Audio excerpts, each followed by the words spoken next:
Welcome to another edition of Real Talk Straight Talk. You know what? This is 1 week where it's an all male review. It hasn't happened in a long time. I kind of went away from that for a little bit, but you know what? For the last week before we actually go on vacation, and we are going on vacation, we're going to be showing some of our favorite episodes the next 4 weeks, and then we come back with some young people on the first week in September. But before we get into all that, let me welcome Pastor Steve Greene. Hello. And people today, he actually told me I can call him Pastor. I can call him. Since day one we said that, buddy. Oh, yes. Since day one. And on my far left, welcome to the show, Sgt Alcindor Pierre. Hello, everyone. All right. All's fine with me too. Yeah. Wow! You know what? It's my Caribbean upbringing. I want to do that, and I'm going to say one thing. I actually have been using Alcindor in my emails. Totally there fine. We go. So you know, he let me off. The cat's out of the bag now. Right. The truth comes out. I always start off the show by saying a very big shout out to our sponsors. Our biggest sponsor that everybody should know of by now is the Wien Community Center. This is the backdrop to the first Black library in London. Special shout out to the London Public Library because they helped stock this library. They donated so many titles, so big shout out to them. Of course, once again, the Wien Community Center, we shoot here.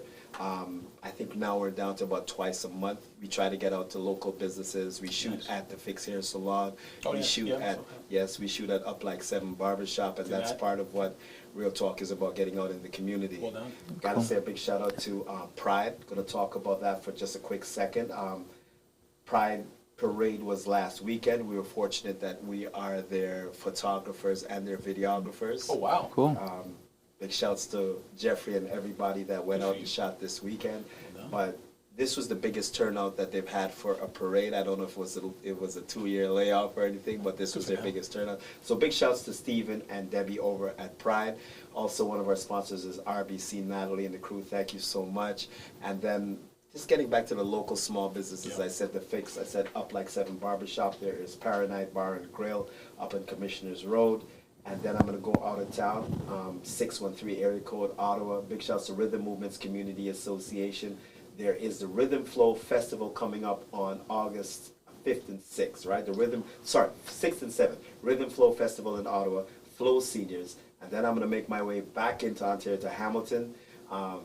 Soul Kitchen Radio, been with us from the very start. So big shout to Big John and the whole crew. Nice, right? And you just got married.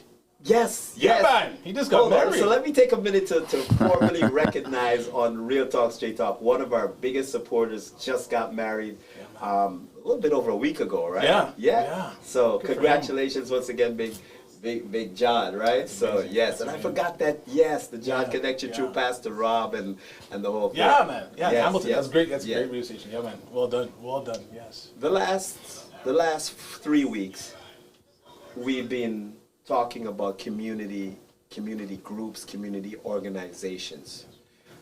Last week we had the privilege of having two of the oldest organizations on the podcast, which is the Congress of Black Women, Yeah. right? And it was the Congress, and we had the Black History Coordinating Committee. Oh, wow. Right? Those are the two oldest community groups. Black, and I should say, let me rephrase that. The two oldest Black community groups that are still running. Yes. Right, Yes. so Yes. we had them before. The week before, we had Liz O'Connell with Principal. her what's it called? I'm suffering memory block here. Oh, so people. good. Educate From the school board. Right. Yeah. Yes. Well, she said she retired. Yes, and she I did. told her that Everything. she'll never retire. Yeah. But one of her charities is Educate the Children. Okay. She's been doing that for years. My backstory is that with one of her groups is how I came into community work. Oh, well I done. started doing it was called LAMP, London Area Mentoring Committee Oh, wow. program, London Area Mentoring Program, and that's was Liz O'Connell Wow. and all the ladies at that time. They were also with the Congress. Yeah. So that was my start into community service, Cool. That's right? amazing. Yeah. It's a good start. Good place to start. Very thankful. There's one more member that's going to be here later on. There's a new group in London called Voice of Men 360. While they're not a Black group, they are for the whole community. Yeah. And I'm reaching out cross community on this one because the gentleman that runs the group, he is actually from, I think he's from Sri Lanka. He's Tamil. Okay. Right, so Voice of Men 360, they're going to be with us, I think, a little bit. He had an appointment and he said, Colin, you know what, give me a half an hour. So somewhere around the 7:30 mark, we're going to bring him into the conversation. Nice. Done. Sounds good. I know you saw the flyer. I did. And I know I sent it to you. So Yes. before I get to one of the things that we talked about last week, I want to talk about the importance of community groups, Yes. right? I included the London Police Services today because of what the things that they do in the community, right? They are obviously policing, but there are things they do outside. It's part of their community outreach. Yep. I've had some great conversations with Deputy Chief Betts and Sergeant Ozzie, and Well done. you know met Alcindor at I believe one of our first events as the Wien Community Center. Yes. That restaurant. Yes, Yeah. at Paradise Bar and Grill. So, tell me tell me what you think. And I know I gave you the questions, and I said there's only 2 questions that we really have here that you're gonna get not grilled on, but you're obviously gonna be asked. The importance of community group, and from your perspective. Well, from my perspective, there's a lot of people unfortunately fall through the cracks. Yes. And so it's critical for the community organizations to come together, and not one person can do it themselves. Not one organization can fulfill all the needs. It's impossible. So as Sgt Alcindor does the work for policing, I'm a pastor at Anglican Church, so we always work in collaboration. So if one person or one organization is unable to meet a certain need, i.e. the food bank, another community can come up and step up and help, for example, those who are homeless or whatever it is. So each organization has their gifts, their talents, their strengths, their mandates, their role responsibilities, and therefore hopefully try to catch as many people who do fall through the cracks, or those who are marginalized or put aside or disassociated from the community, whatever reasons it may be. So the multiplicity of these organizations can come together, help each other, and most importantly, help the community uplift everyone and move forward. So, and as a Christian and as a pastor, it's critical for the church to step And in. we're going to touch on that because we're going to touch on that. Because we failed multiple I'm times. not going to talk. This is not to assess who's failed and who's not. Oh, we haven't. Yeah. Don't But, worry. okay. Don't worry. Well, I'll call Yeah, it. right. Don't worry. Yeah. I'll call it out. I got no problem with that. This is called. That's why this is called real Real talk, talk. straight right? talk, So, absolutely. No I'm problem. going to touch on the church in a minute because you are new to London and you're not really in the London. You're close to the London area in Lucan. Yep. But I'm going to talk about your efforts and where you've come from. Yes, right. I'll be honored. Right. Yeah. But I want to get back to Alcindor for Sure, a absolutely. minute and get your thoughts on community organizations and the importance of being in the community.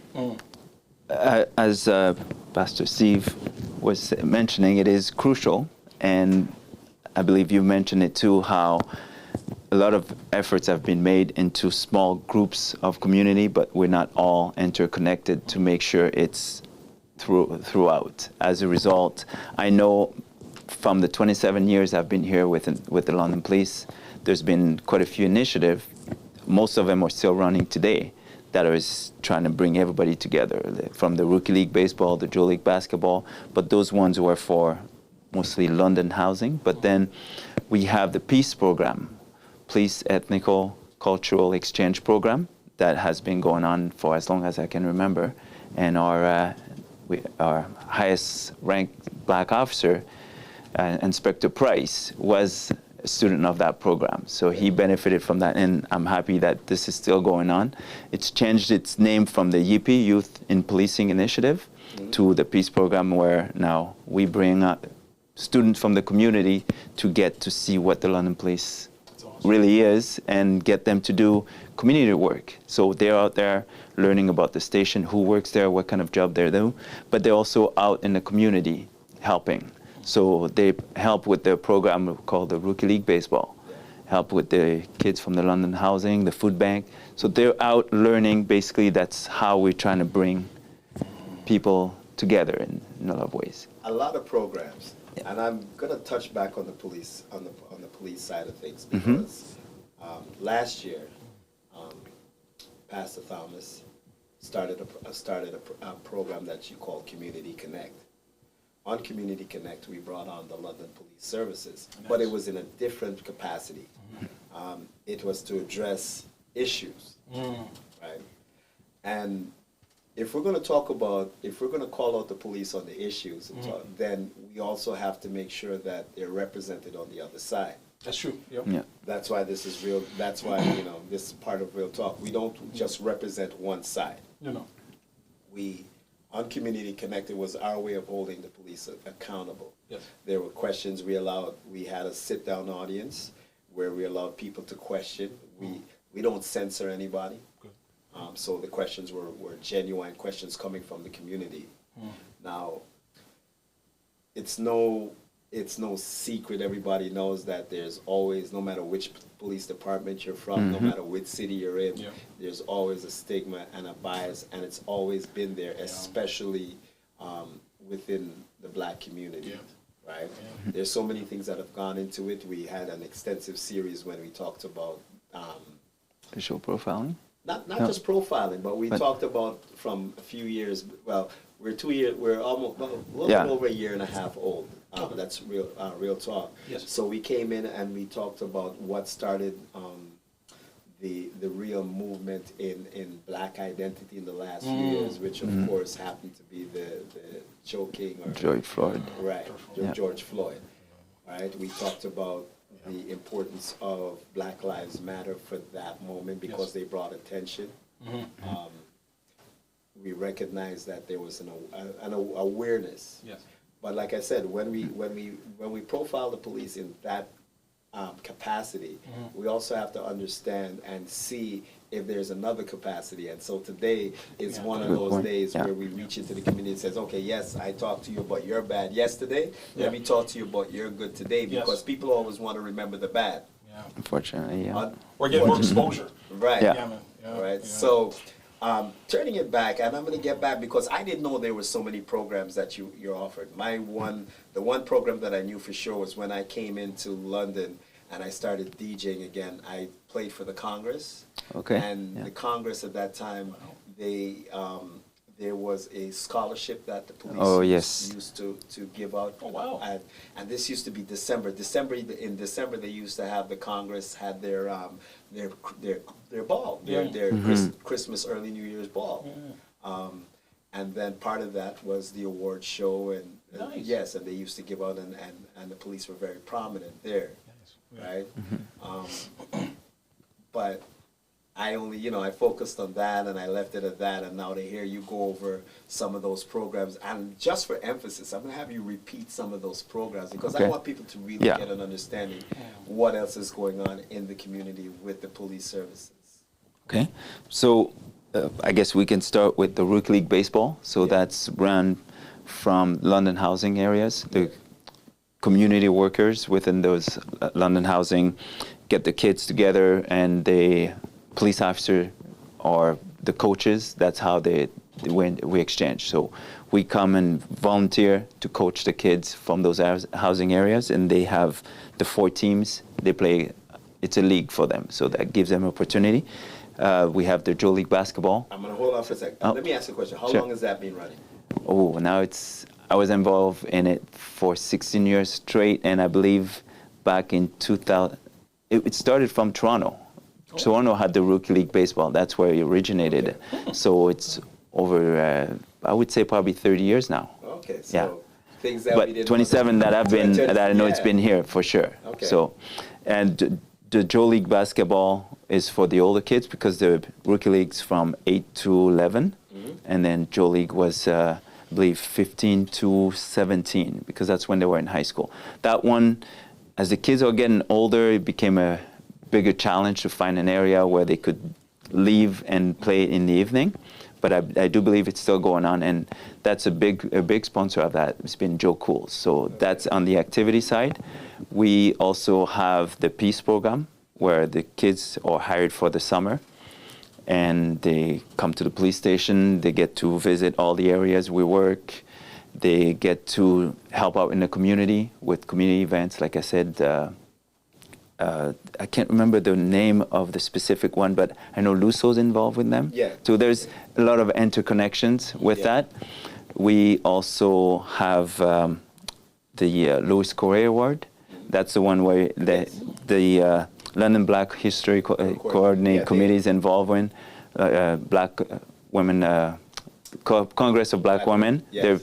That's one of those for Black History Month, where we have the contest where the winner gets an automatic entry to the Peace Program. And that's one of the ones that I said that I want to be more of a part. I want EVOMM3 and the Wien Community Center to be. That's amazing. Well done.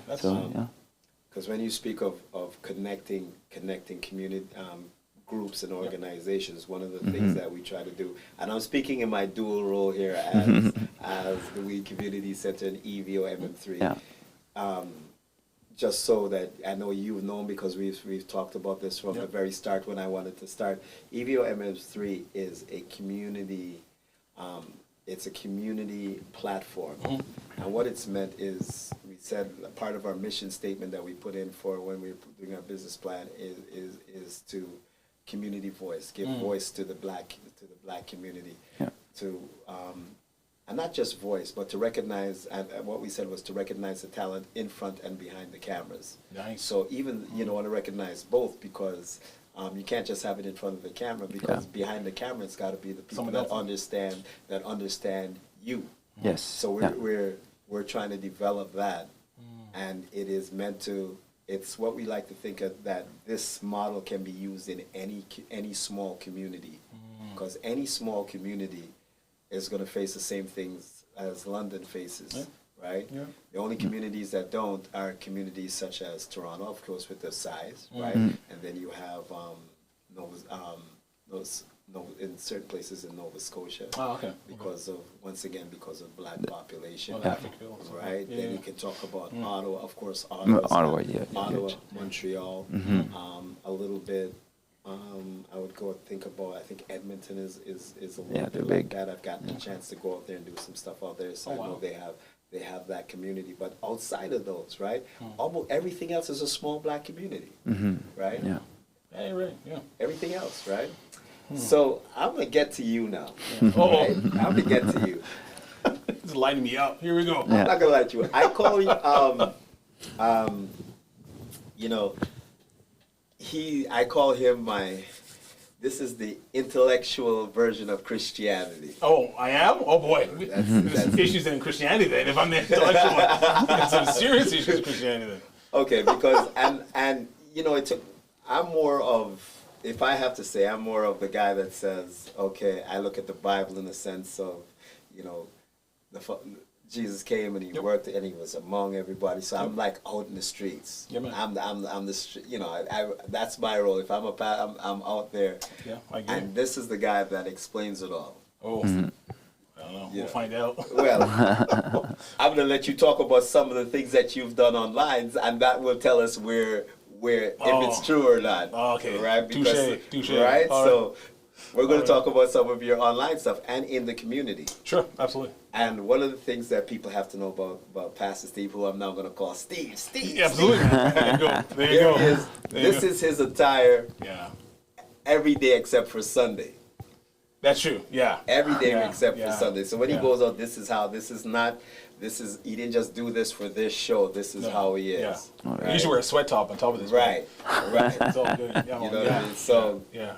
give me your background, because I know you've been what you told me about a year ago. I'm going to come into London, and now you're out in Lucan. But give us a little bit of your background. Like how far back want to go? Just last 3 years? No, well, when I say Tell me how background- we're from Montreal, both of us. Okay, you know what? Small world. It is. It's amazing. Yeah. Let's go. Just take me back. Born and raised in Montreal, very blessed. So I think it's still one of the best cities in the world. I'm 100% subjective to that. I'm married, got kids. For the last 3 years, I've been in Cambridge, Ontario, so down the street, the 401, serving 2 churches of St. Luke's and St. Thomas. I'm an Anglican priest. In that time, COVID punched everyone in the teeth, to be honest with you, and especially churches and many people. There were blessings and curses. Obviously, one of the curses was people not able to get together, able to congregate, come together as a community. Yet a blessing was on having online service, the work that you do. So people can actually now still participate in a different way, but still be part of the service. So it opened our eyes tremendously in regards to, hey, this is actually a great platform. How can we use this now for God's glory and to educate the people tremendously in that? So that's the last 3 years.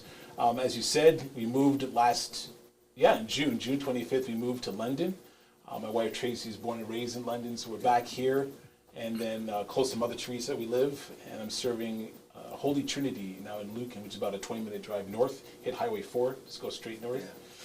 So I'm excited. I start literally next Monday, which is Emancipation Day, so which is quite fascinating in regards to that.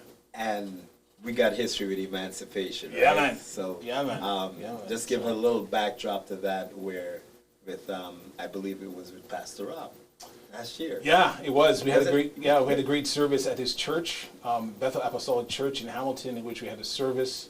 Some great preaching, some great music, and it was obviously the celebration of Emancipation Day of those people to be freed now, to walk free. It took a long time, still does today. It doesn't matter what community. I don't care if you're black, from the African diaspora, if you're First Nation, I don't care if you're Hispanic, I don't care if you're gay. There's still that pushed aside. You're not truly accepted into our community. And so hence having these platforms, you being leading it, and Sgt Alcindor to say, hey, you all belong. We got to work this out. Like, we have to work this out. Like, there's no other. We have to work this out and work it together. And so, for me, it's for God's glory. So, As you work in Lucan, what do you think you're going to be doing in terms of the community? Because I asked you that, and you told me a few things.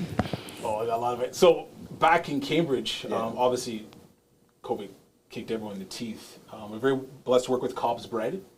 And so a good friend of mine was bringing bread in which Cobb's Bread didn't sell.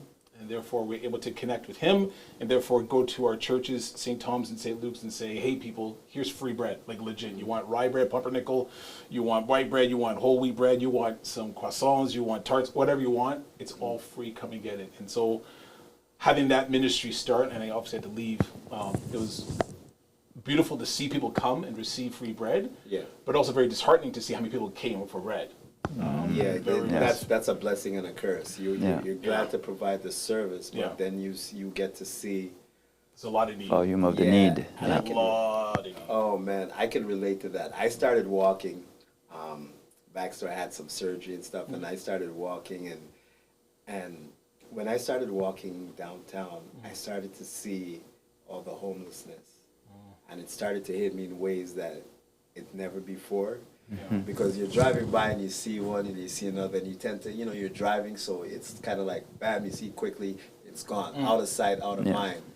Walking, there's no quick walk, to, even if you quick walk in certain areas, it's still a few minutes, and it leaves a lasting impression on you. So It does. yeah, and so, and that even solidifies what we as EVOMM3 do here in the community. Well done. Right? It continues, it shows us where, you can't, if you have a, I like to say a certain consciousness, and you see some of that stuff, and you see it in terms of where you're not able to glance by it and everything, then it makes you have to think. It does. It does. Another, you could ask me the question, and thank you for sharing that, was there's a place called Bridges in Cambridge, which is for those who are homeless, whatever the situation may be. And so every month, I was very blessed to have my churches bake, like I don't care if it's cookies, banana bread, tarts, whatever, and once a month we go there. And particularly, so obviously March, say it's St. Patrick's Day, for example, whatever it is, have it delivered and so forth. So once again, it was a way for our churches to connect with people and saying, here's cookies, here's whatever it is, we're here for you. And we'll always leave a business card for the church to say if there's any questions or any concerns, any problems, you can always call me or one of my elders, my wardens, to say, yeah, we need help in regards to that. So in regards to Lucan, I know it's one of the fastest growing municipalities in Canada, and so right now I'm just trying to learn more of the culture and the context there. But I'll have some ideas, give me another month or so, and I have some more ideas on how to connect not only our church, Holy Trinity, with the Lucan community, but also vice versa. So it's always a dialogue, not us telling them what to do, or them telling us, but it's how we work in partnership, which is basically the whole point of a community. We work in partnership, and both parties in the situation grow. So yeah, I'm excited for that. So yeah, next Monday. Next Monday. Next Monday, cool. The wheels hit the ground. Let's go. So yeah, I'm excited. How are you feeling about being in? I mean, are you used to the small town? I am. Yeah. So before going to Cambridge, I was in Exeter, Grand Bend, and Port Franks. Oh, wow. Okay. I was there for 2.5 years. So yeah, rural ministry, which is completely different, obviously, than the urban. Yes. Yeah, I'm used to it. I've done it before, so it'll be nice. It'll be good to go back and to get back to those roots of rural. And what I found it more is obviously in rural communities much more open, much more friendship, willing to work with each other, compared to obviously a big city, like London, 400,000 people, I think. So you can disconnect very easily. Whereas in a community, if you got like 5,000 people, it's like, I know your business, Colin, and I know your business too. So, so we got to help each other tremendously. Yeah. So, so I'm excited. I'm really excited and chomping at the bit to start and to really be faithful to that community, not only Holy Trinity, but also Lucan. I want to touch on being a black priest. Yeah, it's been tough, not gonna lie. And I'm going to touch about, and I don't have statistics, but so I'm going to have to lean on you to get a certain amount of statistics with this. Sure. If I believe, are you below the population percentage in terms of representation? Oh yeah. So in my diocese, with Diocese of Huron, which goes from Tobermory all the way straight down to Windsor, as west as London and as east as Brantford, there's 4. Okay. There's 4. And so when I was in Cambridge, was myself and Reverend Marita, a beautiful black woman. So there was 2 in one city. Yeah. And then you got another 2 brothers out one was in Leamington, other one was in Windsor. Okay. So 4 out of that massive geographical area. And I don't know about you and your struggles of the 27 years. I can only imagine. I can only imagine. And I ask that because I want people to understand that, believe it or not, both of you all same boat, same struggles, are in the same boat, right? So you all understand the importance of reaching out back into our respective communities, right? Yeah. Absolutely. And trying to encourage development, trying to encourage kids to come out, trying to change the narrative. Amen. Right? Representation does matter. Yeah. As the saying goes, it does. Yeah. Yeah. So I know for myself, I've gone through slurs, slanders, a whole bunch of stuff, and critical things that most Christians don't know. For example, Michael the Deacon. So everyone knows about Martin Luther, the 95 Thesis, and Reformation, whatever, it was actually a black man who helped him create those things. No one knows that.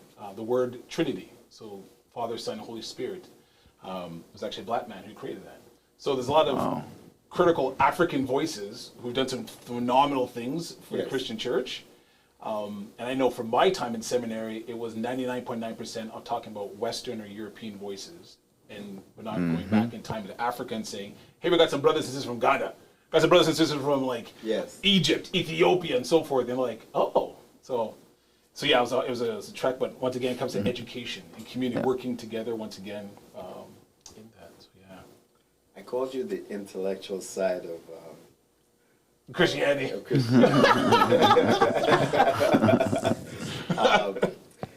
And I only do this because I only did that because of the nature of what you wanted to get into. Yep. And when we were talking about doing podcasts, I still want to do it. Yes, we had Yes, you know, there are things that we wanted to do, and it took on, and like I said, it took on that nature. You wanted to. It's an educational nature. Yes. Right. Yes. And it goes hand in hand with the street mentality because you have you want to explain. You want to be able to explain certain things. It took me a little while to really truly get to why it was so necessary. Because, and I'll say this because I think overall in the church, I think it moved a lot away from the roots and the community to the intellectual side. So over the years, I think I was less warm to the intellectual side. But then when you have a black voice, right, you need to understand that intellectual side, because just like how the few things that he just said right here that we didn't know until right here, it's why.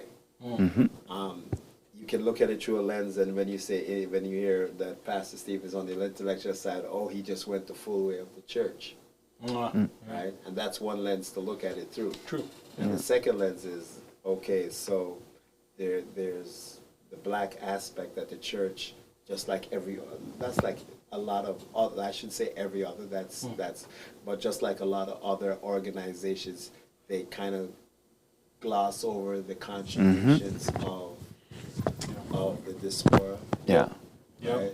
So, and I understand now how important it is for voices such as yourself to say, hey, okay, all right, there's maybe my strong point is not to be out, but it's the educational aspect of things, right? So that's my kind of confession, kind of. If you want to call it. Absolved. It's all good. It's all good. You know what I mean? So maybe that's why I was always like, Pastor Steve. Steve's good with me. Yeah. So now I'm gonna go back and be because I'm pretty sure I'm older than you. So now. What's up, Steve? I'm gonna go back and now it's Steve because I gotta play the age card once in a while. There you go. Let me start playing the age card. There you go. Well done. Well done. Being a police officer, right? How much of what you do you feel do you feel a responsibility to have to get out into the community? Absolutely, yes, absolutely.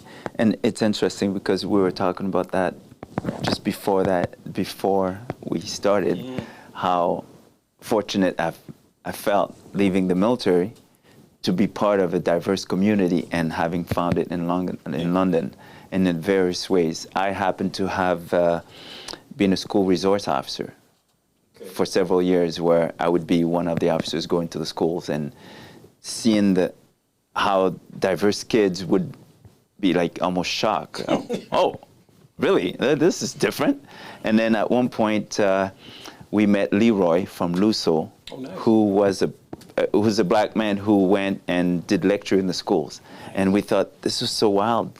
Here I am, one of the few black officers, and a black person who's from the community who comes and speak to them. And together we were going, and the kids would react like, wow, not only one, but we have two black people. Yeah, that was wild. So that's why when you talk about the community and the involvement, that's a huge portion. And Leroy and his organization and having that community aspect of it, it's amazing. So for us, London Police, we always try to find ways to be with the community and try to give them something to see that, yes, there's certain things that's beyond us. Like, we unfortunately live with the US and a lot of things that happens over there and get painted with same brush. Just like as certain black people, you hear a black guy does something, everybody's feeling like, oh. All blacks do that. Yeah, we all. And as a police officer, guess what? It's pretty much the same thing. So it's one of those things we realize, we need to be out there. And I'm actually really grateful that my new role helps me do that a little bit with the outreach, which we didn't have before, where now I'm out in trying to find ways to educate people about the career, not just becoming a police officer, but, hey, just let them know that we're trying to reflect the community we're serving. Yes. I'm glad that you said not just a police officer, because I don't think people truly understand as well how many roles in the police service. Absolutely, yes. Right? Yeah. So this is like a little mini recruitment here. Why not when you think about it? Right? No, it's absolutely. Like, not everybody's cut out, not everybody wants to be an officer, but there's other ways to serve. There's, like, it's like behind the scene, there's a whole bunch of people needed to run a police station. Whether it's finance, the clerk, even the CID, like the ident people, when people watch movies like CSI, well, there's a huge aspect of that where they're civilian. They're not police officers, but they're helping the guys in the front doing their part of the work. And that's one area that we're trying to diversify as well, where a lot of people from the community, we realize also, like, when you come into the police station, if you're not seeing a police officer, you're likely not seeing very diverse people serving you when you come to the front desk, answering the phone and dispatch. There's so many other roles that could be diversified as well, and that's the portion we're trying to bring all of us to. That's amazing. To learn about and pursue.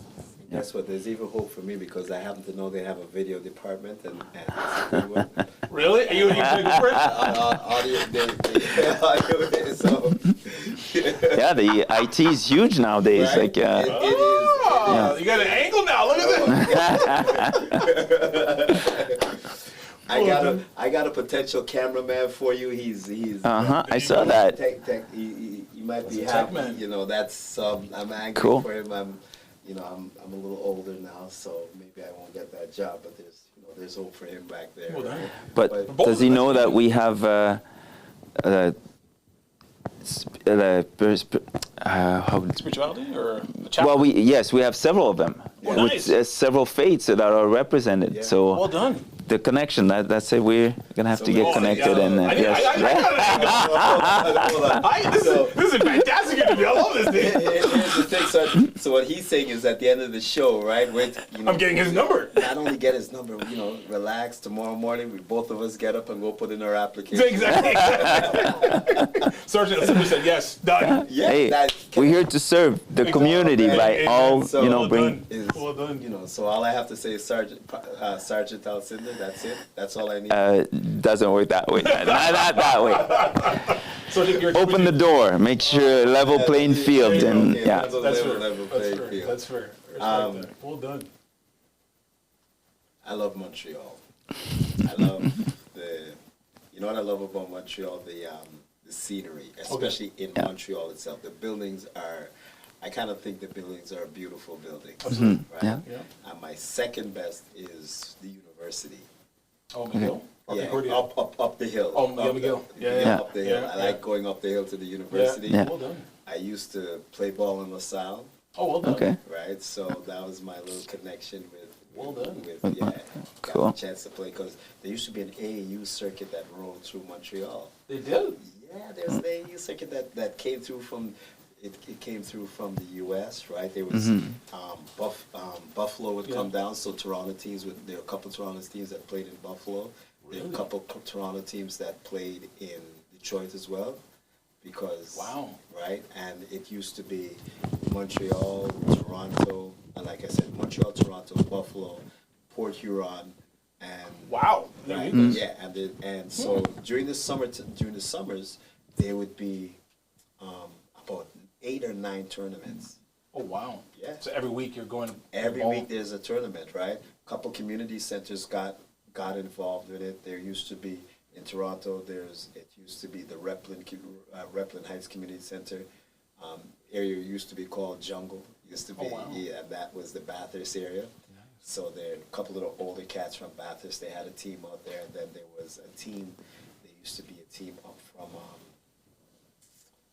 from Victoria Park, no, Don Mills area, Don Mills and Finch area. Oh, wow. But the reason I'm talking about that and that as well, because all that came out of community programs, right? Nice. Yes. That was the emphasis. All the teams that were there came out of the community programs. There are a couple of teams that didn't come out, but they came out because even some of the older guys that were on the national team, Leo Routens played in that AAU circuit, Okay. and one of the former coaches of the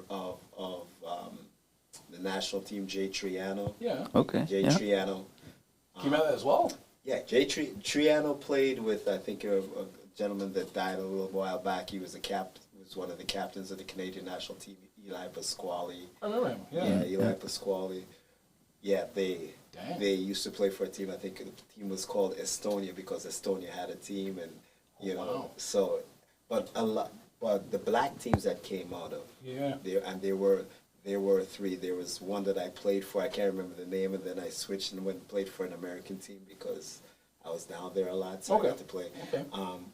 They came out of community groups, Nice. right? It came out, and a lot of it was also because they're in areas, once again, like that area, that Bathurst area, Yes. which is considered jungle. Housing. That Yeah. Ontario housing, yes. Yes, And yeah. I think that was the common denominator with the black teams. They came out of an Ontario housing projects. Mm-hmm. And so, and that's why I come back to, and that's why I'm linking Montreal and tell you, Yes. because LaSalle it was also an area that was challenged in a certain way, right? Yep. So, you know, and that's where, coming back to London now and hearing him talk about basketball, Yep. right? Yeah. It's critical. Good sport. Yeah. You call the name. Joe League. No, Joe not League just like, basketball. who was there with you that the police officer that played ball? Marcel. It could be Marcel. Yes, Marcel. Marcel. Yeah. Yes. How do you know a lot about the league? It started way back as well. When I first started, Joe League was running, and then later on it got bigger to a point where I guess other people were running it, and you know how you switch jobs, and certain jobs don't really permit you to be involved in certain activities because of your shift and so on. Yes. That's when I sort of diverted from it, but I do know the core unit used to run it. Okay. That's a community-oriented response unit. So that's the last portion I'd heard of it, but I know up till 2 years ago, we had a colleague who was running it. But at this moment, when COVID hit again, did a lot of things, and that's one that I don't know if got restarted. There used to be a police band. Yes. Still running?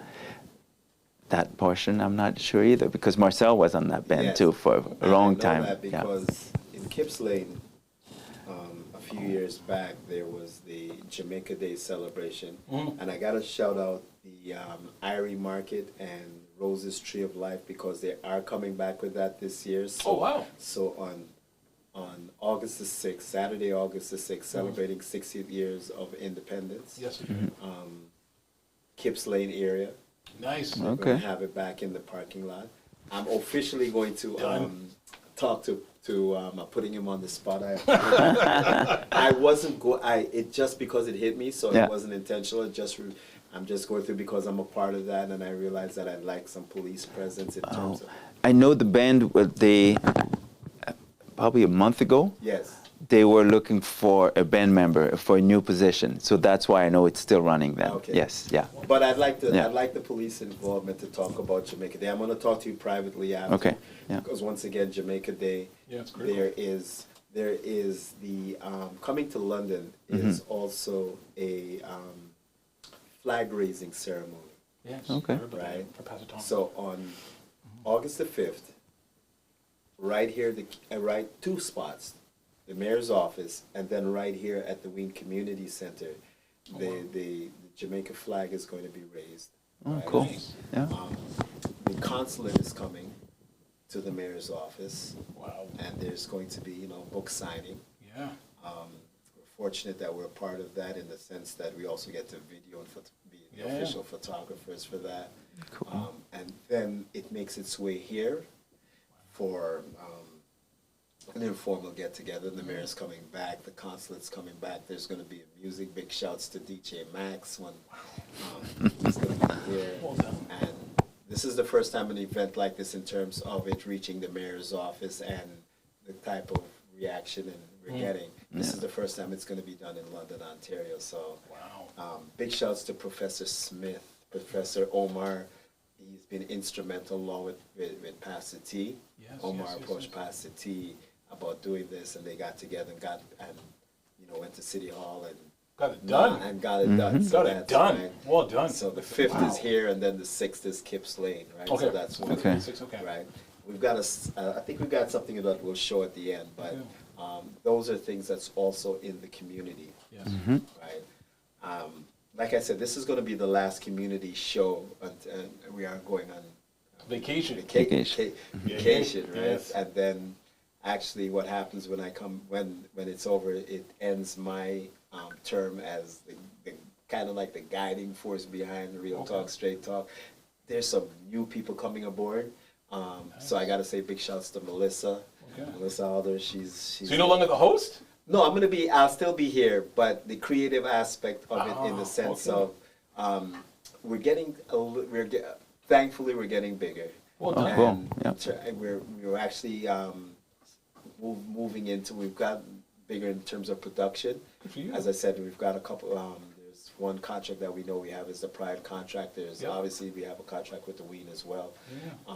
There's a couple other contracts that we think will come in. So the production end, we're growing. Yeah. And that means that I'm more with my son behind the Behind the camera, camera. behind the camera and stuff.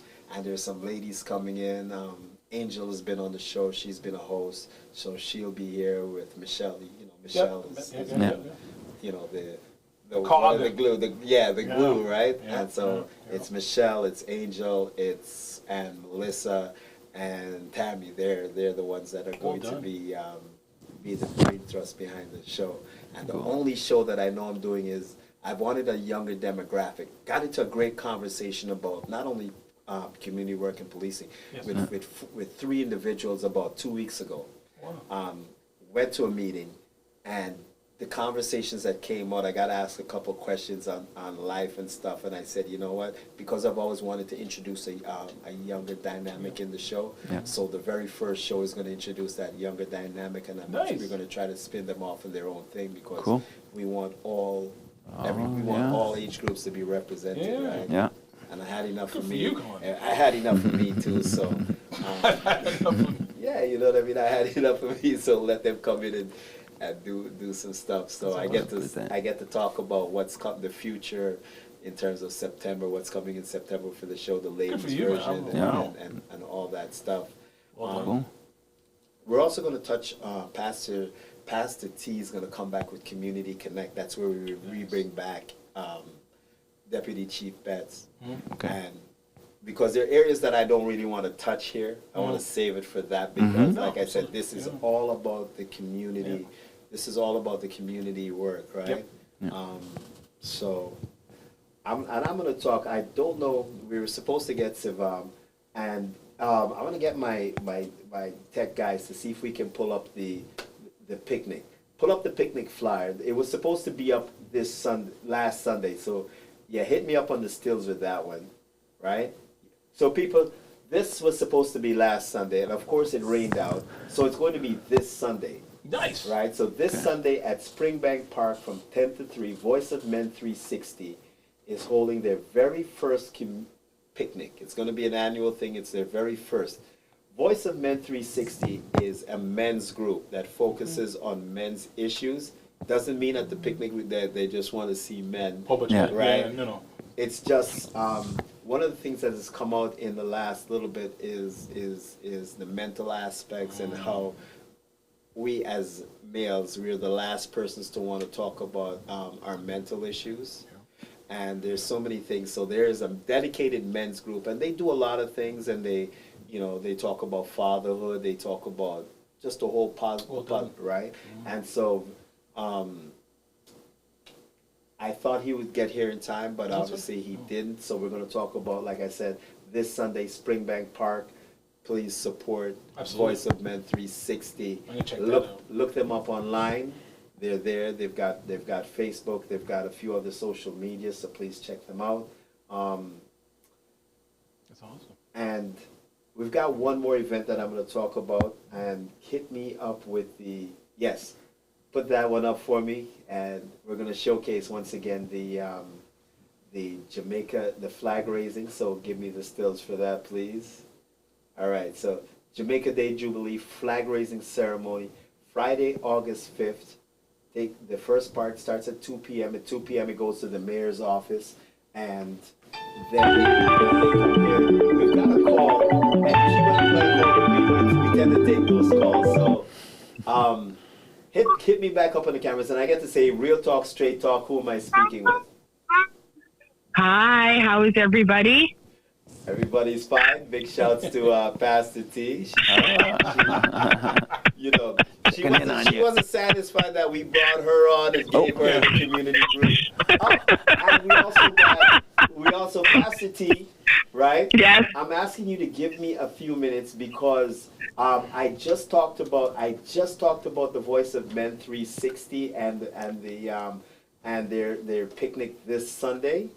And he's actually here. That's awesome. Oh! He's actually here. He's coming into the studio, right? He's coming in. So we're gonna get him as he puts on his mic and he gets suited up. So I'm gonna talk to you for a minute. You've been on the podcast in the last three weeks, and we've been talking about the importance of community organizations, right? Yes. And I asked you to talk about it from a Wayne perspective. Today we're fortunate to have Sgt Pierre to come in and talk about it from a police perspective. And hi, Al! Yes. Hello. We've got a very funny story for him. I don't know if we should tell him, but you know what? Should we tell him? Yeah, I have to, because this is about community, and there are some women in the community that have been asking me about you. Yes. Pierre. So they want to know, some women in the community want to know if you're married. Yes, I am. Well, that's a very lucky woman. So now all of them can hear for themselves. Do you see the services we provide at Wayne Community Center? Online dating. Right? Well done. Yeah, we thought I'm gonna start blushing. There you go, buddy. As part of community service, we were actually going to raffle off. Right? I didn't know I was into this service, but apparently, yes. We're getting to the dating service here, so. I gotta bring on Sivan because he just came in, right? Okay. He just came in, so I'm gonna bring him on. Let him walk on. Yeah, you know what? We'll catch him walking on. Walk on and come in. It's okay. Come in. There he is. Hello. Hello.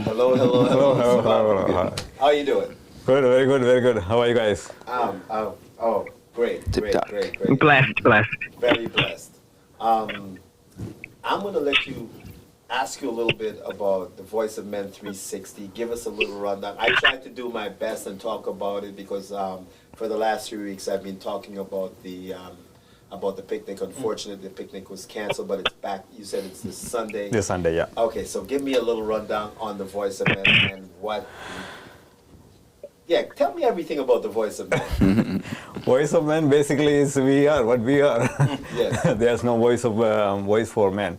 So I quickly want to take you back 2018, November 19th, where I was invited to an International Men's Day Gala that's where I had an inspiration from the speech, the founder, Dr. Jerome Tulak. So right away I said to myself, I really want to do something. That's how we started this year, back in 2020, August. We started Voice of Men 360, and so far we have done over 350 shows, live talk shows. Wow. Basically talking about men's issues, mental health, traumas, addictions, you name it. We've done it. And we really want to have a physical event. Yeah. So we plan event, but unfortunately because of the weather conditions we canceled. Yes. So we're moving to this Sunday, the long weekend. I know, I can feel it. I have family too, but however we want to do this Sunday from 10 to 3 p.m. at the Spring Bank Park in London, Ontario, of course, 1205 Commissioner Road West.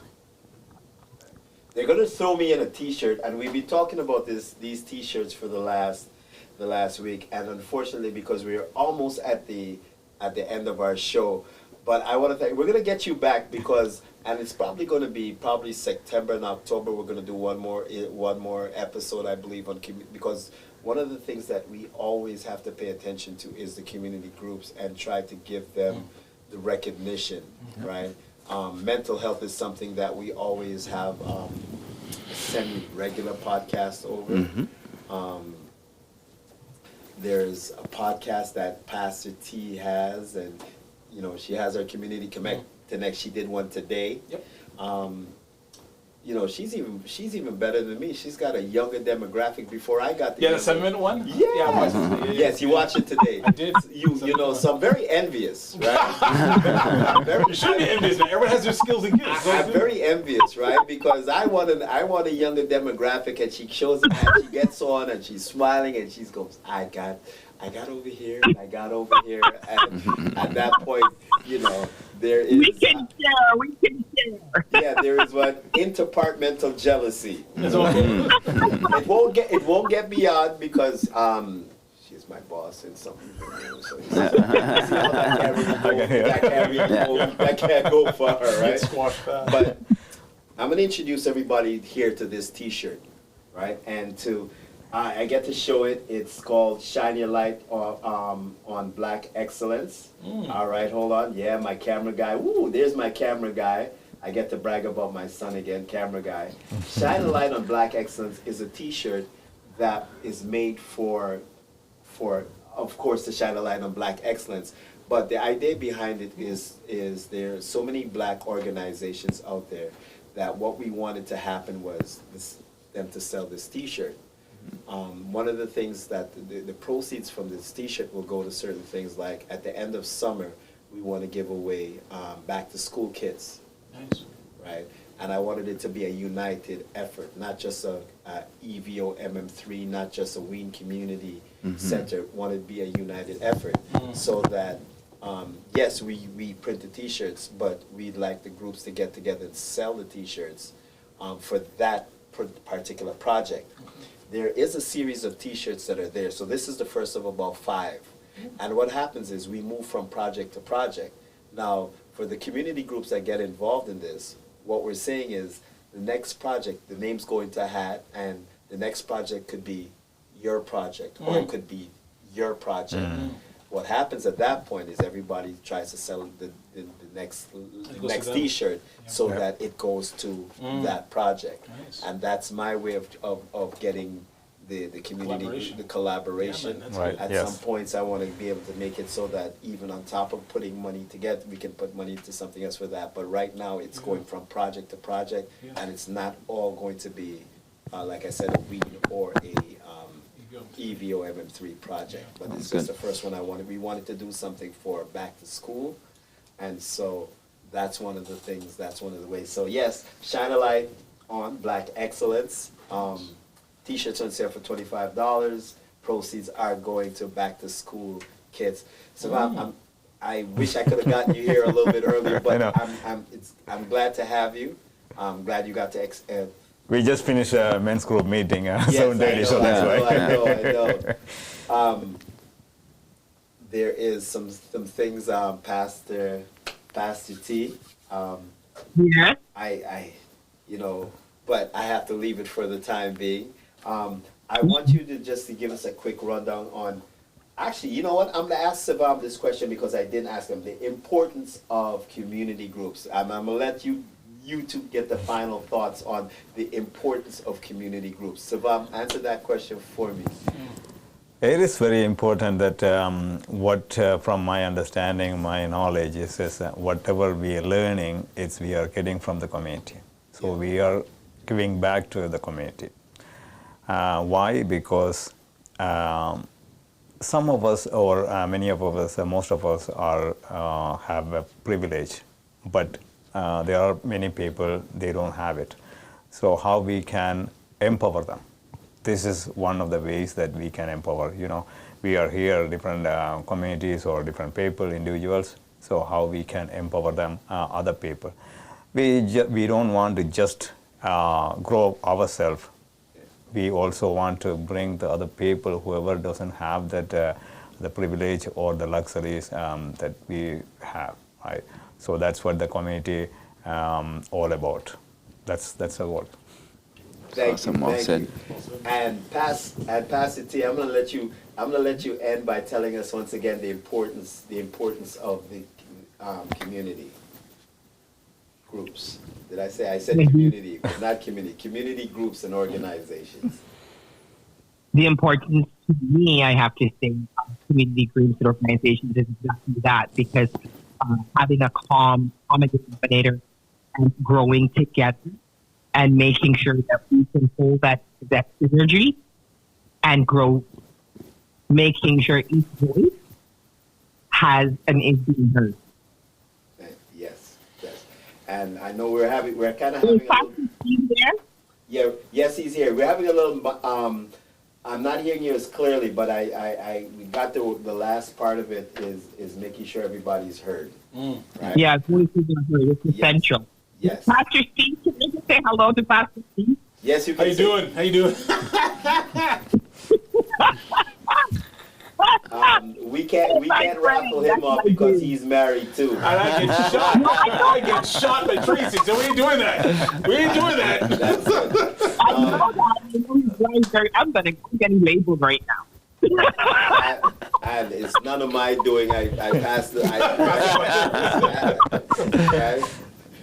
I'm going back to these ladies in the community. I'm not doing this again. Thank you so much. Thank you so much. Thank you to all of you for being here. Pleasure. Like I said, this is going to be our last Real Talk, Straight Talk. We're going on vacation for a month. We come back in September. The ladies take over. So as we like to say at the end of every show, I'm actually happy to say it's a fade to black. It's a fade to black. Where's my camera crew? This is a fade to black. Thank you. And thank you for having me. Thank you for putting it together. Yes.